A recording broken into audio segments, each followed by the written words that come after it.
ধরো ভালো করে ধরো, সুন্দর ধরো। আর কাছে থেকে ধরো, এই আর কাছে নাও হাত, আর কাছে নাও। এই, না, আর কাছে থেকে ধরেন, ধীরে ধরো না কে, আর আইগে ধরো, সমস্যা কি?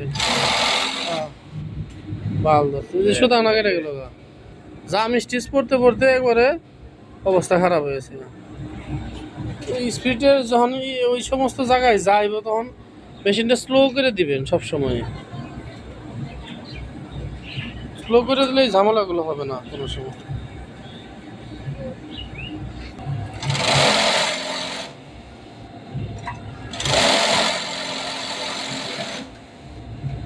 একদম লাস্টে বের করবেন না, ওইখানে রাইখে দেবেন একটু। কাপড়টা ওই বডির মধ্যে থাকবে, মানে মেশিনের মধ্যে থাকবে। পরবর্তীতে যে করব ওই আবার ওইটার সাথে সাথে ওইটা নিয়ে আসবো, তাই না? এই বিষয়টা সামান্য একটা বিষয়, এটা এগুলো যদি না বুঝেন তাহলে সমস্যা না গেলে